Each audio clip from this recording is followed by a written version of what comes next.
Hello, I'm John, former 33-minute 10k runner and certified running coach. And I'm Dawn, England Masters runner over the 10k distance and a certified running coach.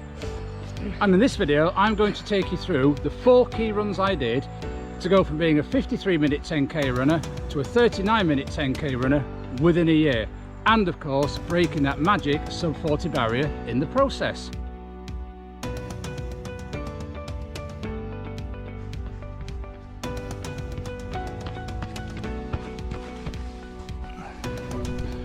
So I took up running to lose a bit of weight and to get fit as I moved into my 30s. Within a few weeks I entered the local 10k. Not a fast route, not flat by any means. I managed to run all the way around, which I was really pleased with, in a time of 53 minutes and 18 seconds. 1 year later, when the same race rolled around, I ran the same course and managed a time of 39 minutes and 7 seconds. So what had happened in that 1 year to take 14 minutes off my 10k time? So there were 4 key runs I introduced into my training mix between the first 10k and the 1 year after to get that 14 minutes off my time.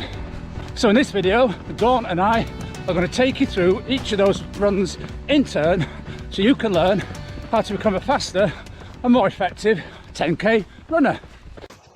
So the first type of run I added into my training to go from 53 to 39 minutes was the long run. So in my quest to improve that initial 10k time, I went down to the local running club, see if training with people and picking other people's brains to give me some ideas how to make progress. So at the time, my longest run of the week would be about 6 miles. So when one of my new club mates invited me out for a long run on Sunday, and I asked him how long, he said, well, around about 2 hours. I thought, well, this is madness. Why do you want to run for 2 hours? Sort of 12 miles or more when you're just training to run a fast 10k. Why would I want to do that? I said, well, he said, everybody goes on a long run at a weekend. It's just what you do. Build stamina and endurance. So I arranged to meet him that Sunday morning and off we went.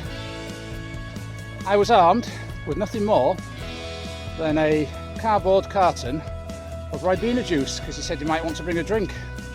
Somehow, despite my naivety, I survived the experience, absolutely loved it to the extent I added on a bit more at the end, did an extra loop. So now, whatever distance I happen to be training for, from 5k up to the marathon, the long run is always the most important run of the week.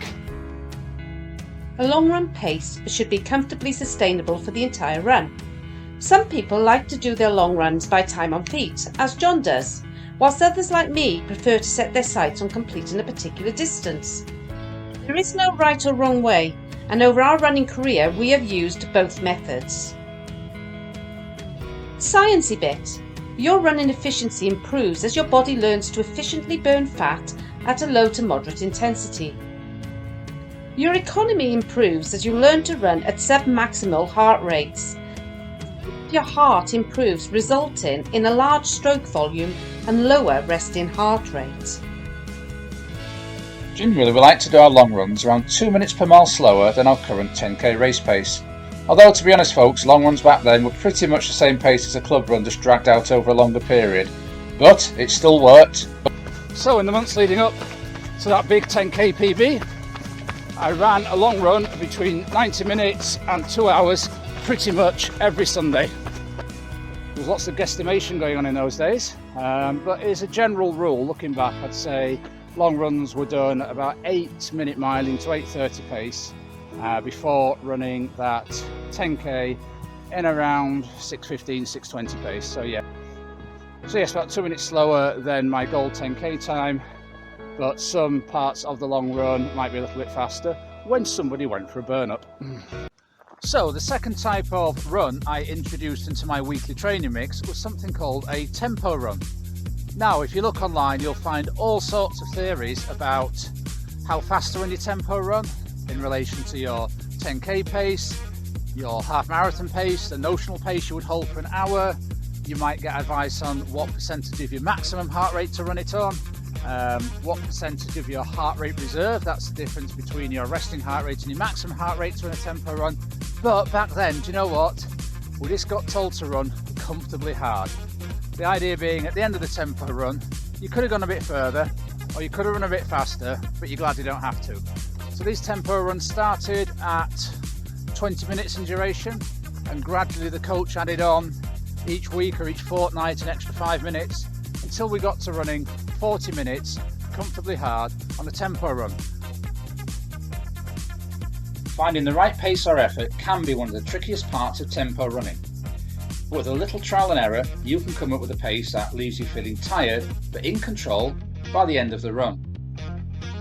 You should always feel like you could have run further and or faster, but not by much. The sciencey bit. Tempo running helps to build your lactate threshold, which is critical for running faster. Your lactate threshold is the point at which lactic begins to accumulate in your muscles faster than you can flush it out. Another factor in effective tempo running is to run at a strong, even pace or even effort throughout the run. So tempo running, you'll find articles telling you this is the best type of running ever, or that it's totally ineffective. But my experience in going from 53 minutes to 39 minutes for the 10k distance is that tempo runs work, and they work really well.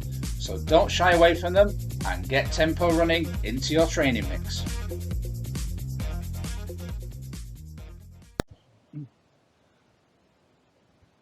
So we hope you're enjoying this video. If you are, please consider giving it a like. If you're new to this channel, we'd love you to stick around. Please consider subscribing. It's absolutely free to you, and you get regular content on training, coaching, and some of the races and parkruns we do around the country. So the third type of run that I added to my training mix to knock 14 minutes off my 10k time within a year was Speedwork. And when I first joined the running club, Speedwork was a totally new concept to me. Second night I ever went down, we got taken down to a local lake, which I think is about 600 metres all the way around. We paired up. I was put with somebody with a similar ability at the time. I would run the entire lake loop as fast as I can. It's about 2 minutes from memory. And then my partner would run it whilst I sort of jogged on the spot, walked around, rested, and then we go again. We did that 6 times. So that was my introduction to Speedwork. So we're running all sorts of distances, with the principle being running hard for a set amount and then recovering for a set amount. You might hear these referred to as repetitions because you repeat the same loop over and over. You might hear them referred to as intervals, which is actually the length of time between each hard effort. So Speedwork, stroke intervals, stroke repetitions was the third element in my training mix. These periods of hard effort, broken up by periods of easy effort or rest to allow the body to recover, teach your body how to cope with faster running and condition your mind to push out of its comfort zone.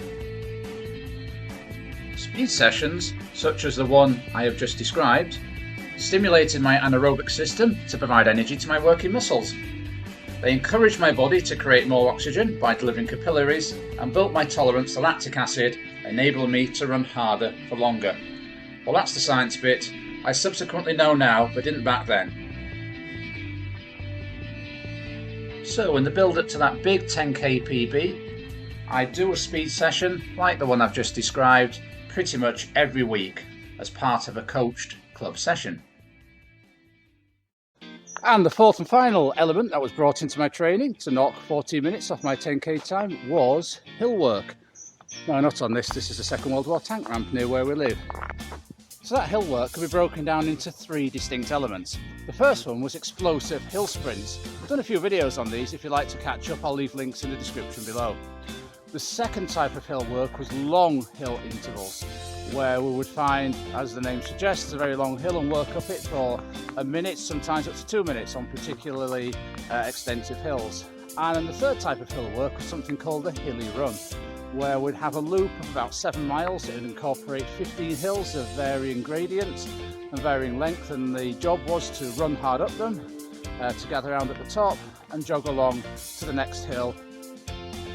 Hill training is a great way of building your strength and speed without forcing you to run too fast. Running hills can also build your mental confidence, which carries you over into other areas of running. The science behind hill running is that whilst running fast, it minimises the impact on the legs. Hill repeats train the body to use muscle fibres more efficiently, which leads to improved running economy. And hill running can help quicken your stride and increase your stride length. It can also improve the neuromuscular pathways from your brain to your legs. Hill running builds strength in your quad muscles, glutes, hamstrings and hip flexors, which can in turn reduce the risk of injury.